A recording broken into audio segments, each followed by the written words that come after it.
Hey, welcome to Fireside Tats. Hey, welcome back. Episode 48. I hope you guys are having a blessed day. I hope you had a blessed day. Blessed weekend, yeah, my friend. Absolutely. I had a really blessed day myself. Good. It was just someone just. Did somebody bless you earlier? I really felt like the shit was blessed out of me today. Anointed this morning. I did. I had two people today tell me to have a blessed day. Sweet. Yeah. On a Monday too. On a Monday, have a blessed day. And I did. It worked. Yeah, they must have some kind of deep reset, kind of guilt going on or something like that. They probably do. Do you get that a lot, blessed day? I don't. People don't talk to me generally like that. what vibe do I put off that makes it okay to say have a blessed day? We just talk to different types of people. I guess that's probably what it is. Yeah. Well, this is Fireside Tats, the premier tattoo education podcast for tattooers. You found us. This is episode 47. If you just found us, you have a lot of work ahead of you. Man. Go back and do your homework hours first. And hours of listening to do. It'll be fun. Good job. I apologize. I'm a little congested. I've got I don't know why. I've just got a stuffy head. That's bad weather around here the last couple of days. Yeah. Go over to firesidetats.com to sign up for our mailing list, and go to Facebook and like us. And 2 thumbs up. 2 thumbs up. Go to iTunes and click 5 stars and leave us a comment that says, "Man, you guys do a great job with your tattoo podcast." Start of those negative comments. We just finally wised up. I don't know if any of them are out yet, but we changed the intro on the audio version because I went to listen to one of our podcasts, which I don't do very often anymore. But I went to listen to one when I was on the road, and it plays our full video intro, but there's no video, so it's so it's a little long. Yeah, it's like a minute and a half of music before we. It's a little much. It's good music though. Yeah, it's Ivy rocking out. Tanks. That's right, Tanks. Okay. Yeah. Ivy did our special one for Austin last year. I just got back from the Austin convention again this year. I didn't tattoo there, but I got tattooed, and I made some connections with some tattooers. And we're gonna have some big podcasts coming up. I can't wait. I heard you made some enemies down there too. I made some enemies. Yeah. What good is it to go to a convention if you can't make some enemies? Especially in Texas. Yeah, Texas tattooers. They're all enemies, in my opinion. Right. We just lost those podcasts I was talking about a second ago. So today we're going to talk about tattoos for one thing. I think it's a good idea. I mean, and we can talk about other stuff. Specifically though, tattooing elbows and kneecaps. I hate it. Yeah, they both suck, huh? Yeah. Well, thanks for checking us out. Yeah, we'll see you next week, and then check us out on. Make sure to follow us. No, I mean, I guess that's a hard one to get into. Yeah. Definitely, there's definitely drawing form are a little different, and definitely tattooing just to keep them as a tight surface. Yeah, it's a little. Yeah. It scares a little bit of people, I'm sure. Trying to get in there. If you've ever accidentally got in there and just didn't know what you were doing, I'm sure you learned a lesson. They bleed a lot. They swell a lot. Yeah. And a lot of times, the skin's really crazy. We'll hit a handful of things. You mentioned designing to them, which is something I always do, and I'm sure we've talked about it in other episodes, where if you're doing a big piece that happens to encompass an elbow, find a way to use some negative space in that elbow if there's any way that you can. Abusive.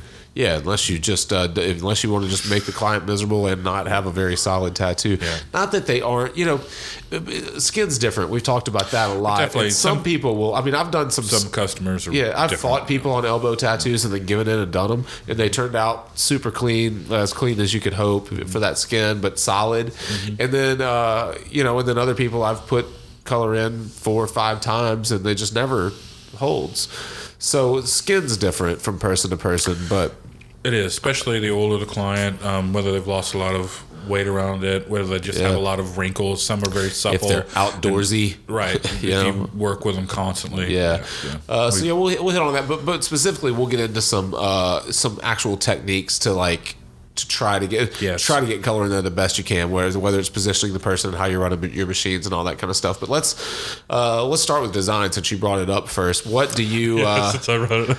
what do you do when you're designing for an elbow? I have to admit, I try to remember, depending on where it is, especially if it's an elbow, I do try to put some more lighter stuff, some negative stuff, some part of the imagery that isn't a hard item right on the top. A lot of people will be like, oh, I want a specific object, like a skull or a thing. The lighter, the better. The more atmospheric, the better. Anything with a kind of a spiral to help work with it so that it moves the eye around the object, especially when it's bent, I think works really well. I think you have to remember that a lot of times that you can't just put a flat piece of paper right over the top of it, that there's a certain bend to it, and it's usually, say, easier to be able to, like I said, put it on the round instead of having a hard object on the top. That's generally what I try to do. And it may be something negative, like stars, or it could be something that is, like I said, just wind bars or something like that. Yeah. Something atmospheric is, you try I not think to it always run works. line work through it if you can. Like hard lines. It depends. On the sides, I think it works fine. I think the closer it gets to the actual top of the elbow and stuff, I tend to make them thinner, and I tend to make them lighter, and then hopefully they either will drop out to a gray wash line or some kind of, like I said, an atmospheric effect that helps kind of move the scene along, whether it be water, wind, air, something like that. Right. Like I said, I tend to not like a hard just object on it. I will put objects around to help frame it, but do as much as I can to stay right off of the elbow. And I mean, I've done spider webs on elbows. That's one of those hard, fast nautical stars and stuff like that. That is completely different, and that takes a little, a general. Generally, you do need a stencil that goes right over the top. Right. You want to keep it as straight as possible. I generally put just a little bit of a bend to the elbow when I place the stencil. And then if I have to do anything, I just remember you may have to hand draw some stuff in there. Yeah. The knee is probably a worse place to have to do some of that. Placing stencils, stencils too. Yeah. I think because of the nature of how much broader a space it is, trying to get any paper to wrap around is nearly impossible. You're always going to have like basically what is a kind of a V shape that you're going to have to mold to. So you're going to either have to leave a partition out or have a hard object for the top and leave the sides out. There's going to be some place that you're going to have to remember that your paper has to tuck to. Yeah. And so it helps to have an out. Whether it be like if you're putting, say, a face on it, remember you're probably going to need more of the top and the bottom than you made the sides. You can hand draw sides on a little easier than trying to have to a hard, fast image. But usually, if it's something on the round, especially for the knee, your paper at one point is going to come to a V. Right. So you're going to lose what is probably, about that size section out of your tattoo. That could be for the top or bottom, or even the top of I'm sure the top of your shoulders a lot like that. Yeah, a lot of places are like that, and a lot of people will, and me included, I'll cut myself actual reliefs in my stencil to allow for that kind of stuff, just to the actual bend. For the actual bend when I'm placing it. Yeah, but definitely, if you're drawing for it, like I said, if there's any way that you can draw to move the scene through the space without having a hard object on it, often, like I said, by framing elements near it, that becomes an atmospheric effect or something that's just behind, say, a larger object or a hard, fast object that you really need as an anchor for the tattoo, for the imagery. Yeah. But for the knee, I have to admit it's a little different. I usually put hard objects right on it. Usually something that has a roundness to it, like we were saying before, like skulls have done, other animals. Yeah. I have animals on mine, and I have a big, Yeah, and yours is actually pretty symmetrical, which is something I would never attempt on an area like that if I could avoid it. That was probably what we're talking about at our next show, is that was hand-drawn on. Yeah. There was no stencil at all for that, except for some of the places at the bottom. Right. But the face itself, like on the top of this, was completely drawn on, while this was a complete stencil. Yeah. So I've seen them both done.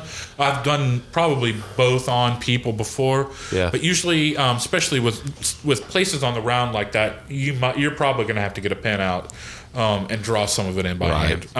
Just remind yourself what's more important. Usually the symmetry of it is more important. So the sides are the easiest to kind of hand draw in. Yeah. Instead of having them wrapped to the top and trying to be basically symmetrical, pulling a design around it. It's a lot easier to kind of like pull it down it and let the outs be on the side at that point. Yeah. All right, let's talk about.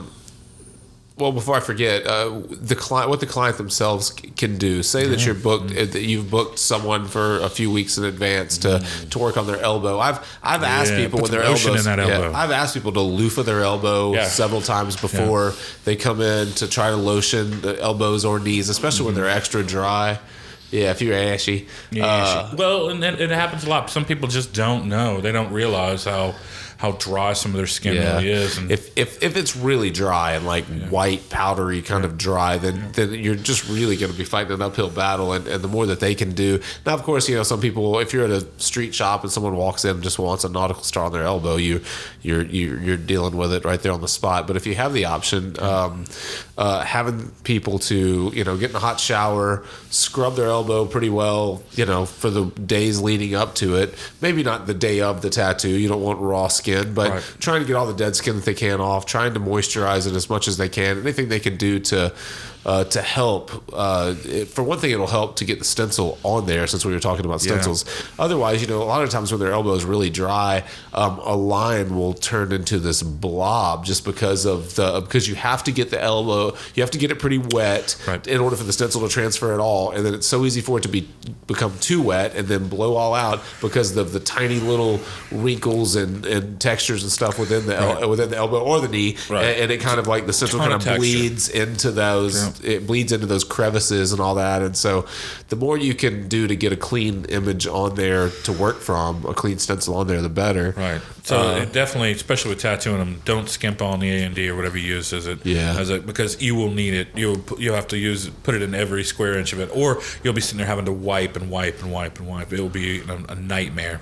Right. But that is a great idea. Tell them just a little preparation for it. Just a little conditioning goes a leading up to it. Long way. You're definitely going to have to do it for the tattoo, so it doesn't hurt you to just get them ready for that kind of process either. Yeah. So let's talk about the act of actually. I mean, you can't dodge it. You're having to put color into the elbow. The first thing I would say is slow that machine down. Yeah, that's usually your best bet. Slow it down a little bit. Even with your lining, I would say slow it down just to make slow sure it down, that you're not move nice and slowly. You really have to. You kind of have to get in and get out of there because it does start to bleed quickly. It does swell quickly, and it's not very forgiving when it comes to like coming back, like letting it sit, coming back, letting it sit, coming back. Like some other areas, we've talked about putting in solid color work and how you can kind of power through an area and move someplace else, and then over time see where where it's hollow and where you can come back into it. You can't really do that so much. And I think that's probably your best bet too, is slowing down just a little bit and actually making sure you're getting all your actual brush strokes in, making sure that you're actually getting a good kind of flow to the machine. And then of course stretching it. That's going to be the main thing. Yeah, I mean, having them to actually bend their elbow the best they can. Especially when they turn to this inside. I know some people are listening to this and not watching, but I'll move my arm up kind of high and have them to drop like this so that I can really get this, so that they're helping me as much as they possibly can. But then when you're doing that, you've really stretched that skin so thin, and you can feel when you get on the elbow, you can feel the vibration from the bone, from just how thin that skin is. So you really have to slow it down. Pay attention to if you work with something like what I do, the Cheyenne, a machine that has where you can actually adjust the stroke. I drop the stroke back a little bit. I mean, if you run with kind of a long stroke, really pay attention to keeping that stroke consistent, but staying kind of shallow with it. If you have the luxury of being able to drop it back to a shorter stroke and knowing what that is, that helps too. But definitely slow, controlled. It's gonna bleed. No way around that. It's gonna swell. Just keep a good constant rate. Keep in mind what direction you're going to go. Don't just spot around. keep that flow that you're going. That way, you'll keep up with the swelling as it goes along. The second you get done with the line work, I would just go ahead and give it a second to rest before you get into your color or anything like that. You'll notice that that swelling will go down. It will, the overall swelling will kind of compensate for it, and it should get a little easier to work into, I think. I mean, once there is a little initial swelling in there, it kind of keeps it a little taut for you. Yeah. So you don't have to worry about it nearly as much. You just don't want to beat it up so bad that you have some bad problems later. Yeah. You like to talk a lot. It will bleed a lot, and so you're going to want to, like some people want to compensate by trying to push more in or to go deeper. You really don't need to. Just remember, it is going to bleed a little bit more than some average places. It's going to push back out. You like to talk a lot about paying attention to the texture of skin and what direction to work, and I notice that more in working in knees and elbows than anything else. Right. What I'll try to do is when I first start powering color through an elbow, I'll do a half inch by half inch kind of square and really, stretch well, feel, we've talked about kind of feeling the vibration in your offhand or making sure that you're getting in there, feeling the tattoo going in, and then wipe it and say, okay, is that as solid as I know it should be from what I just felt? And if not, approach it from a different angle, pull it instead of push it or vice versa. And especially on the round like that, you're going to have to find a place where you're more comfortable, and that may having them move their arm back, that may be having them lay down and moving and getting right on top of it while they're actually laying down. There's going to be an angle for you that's right, and you're just going to have to find it. And generally, it does mean stretching it. Almost rarely is you're going to be able to keep anything in by keeping it just a normal or straight. You're going to have to stretch it. That might work for the first 5 minutes, but once it starts swelling and bleeding, it's not going to. The only other thing is sometimes people do like to bring a little bit of numbing stuff with them, which I have used on people for especially places like that. Like I tend to, when I'm doing a sleeve, I don't like to do the elbow and the ditch in the same session. So just because of that, like you said, that initial swelling, it can be really tough to kind of take care of. And so that it's like, well, if we want to do a session where we're getting it all done and people want to use a type of sustain or something like that, I'll use it, because I think that's actually kind of an admirable place to do it. For the average tattoo, just in the outside of your leg or your arm, you really don't need it. Your elbow, the ditch, your knees, absolutely. If you have, have a tattooist that'll either use it or have it. It does come in handy, and it does help take a little bit of that initial swelling down. Especially if you use it between, say, the lining and a little bit of the shading of the color. We talked a little bit in actually the last episode that you were out of town for. We talked about long. You did not. We talked about long sittings and how to prepare for them, but I talked a little bit about using sustain and some of those things, and how well they do work, but how to put them on, like how to put them on as a client. And what I've found, I've been using the hell out of that stuff the last bit on my chest and torso, and but the guy that's tattooing me is not crazy about them because he's had bad reactions. So we've kind of talking back and forth about it. We kind of came up with a way that we thought. But really, if your client is using one of those, some type of topical cream, make sure just to wash the shit out of it before you start tattooing it directly into the skin. That's the biggest thing. Really clean it well. It's done its job by that point. Absolutely. Especially if it's been on. It's not going to do anything else. Once you start tattooing, it's not going to do anything else. Yeah, get it off of there, scrub it really well, wipe it down, and then start tattooing. That seems to be where the majority of the problems come from with some of those topicals with healing issues, is that they... is that people just like pack them further into the skin. You know what I mean? That may be, and then you're using a lot of, like I say, it's not chemicals, but it is getting a little deeper in there. I have seen some where if they try to use it for too long, it has a tendency to start drying the skin out. Like it just doesn't react the same as normal. I don't mean that in a weird way. It just doesn't. Like after you've used it 2 or 3 times, you're done. Don't keep trying to use it. It really doesn't. What do you mean to use it 2 or 3 times? I've used it on people where you've used it after say 2 hours. They'll put it on, use it. We'll take a break. 15 minutes later, wash it off, try to get it off, and start using it again. Literally after, it's the same thing. Once your adrenaline's done, once your endorphins are done, most people just can't sit for very much longer. longer after that anyway. Yeah. But I just think it tends to sometimes it can kind of dry the skin out. So you don't want to use it very, very often. Yeah. Only when you absolutely really need it, I think. And yeah, that stuff I try to wipe. I kind of think of them as two different products. The topical that you put on before the skin is or something like that. Yeah, before the skin is broken is what I'm talking about. Those that work after the skin is broken, like that Vasecaine and all those kinds of things. Though I think those they do work well, but I still feel like you need to wash those things off too. Absolutely. Let it spray it down, let it sit for a little while, and it will help to kind of pull some of the redness out. Now, is it really going to help on an elbow or a knee that's like really, really angry or swollen? I don't know. I still subscribe to the idea that you just get in there, get it as solid as you can, and get the fuck out. Like, don't try to let it settle and do it again. I agree. I think that if you're very comfortable with how you work and and you trust yourself, you'll get it in there, you'll pack it in there, but you have to be slow about it. You just can't whip through it and think that it's going to show up. Be steady. Be considerate of the person's skin just to make sure, but you're going to have to keep it tight. You're going to have to keep it somewhat taut while you're working. I think bending it is the whole key. Bending it's a big key, and I think that a lot of people will, especially younger artists that haven't, or less experienced artists that haven't worked in a lot of elbows or knees, they have a tendency. I mean, I only say this because I hear it so much. Is like. I can't get ink in there. I probably need to turn the machine up. Right. It's not hitting hard enough. Right. Well, that's probably not. It's probably hitting too hard in that area. So if you started trying to put ink into an elbow or a knee and you realize that it's not going in, probably the worst move is to increase the power to the machine. Yeah. In this case, especially with skin that easily you can blow out a line in. And so when we say go slow, right, you do not need to go deeper. There's no deeper to it. It's just steadier and consistent at the right angle, and you will have a lot of luck. Slow the machine down. Slow your hand down. Right. Stretch well and wipe and pay attention regularly. If something's not working, if you're coming at an angle and you feel like you're stretching well and you feel like you're moving at a good pace and there's no ink in the skin, it's not going to help to keep working that same way.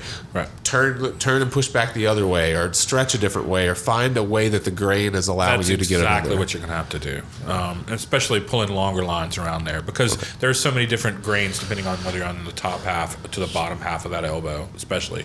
The knee, maybe not so much. They're just, at that point, it's just different places that are a lot sharper. The inside of the thigh is so much worse than, say, the outside on the calf itself. So there's a ton of stuff on the outside that's very easy. The second you go a little bit higher, there's a ton of extra nerves that run to the inside, and I think that's what, watch your designs so that they just don't wander into places you don't need to tattoo as well. Yeah, just for the sake of it. Yeah.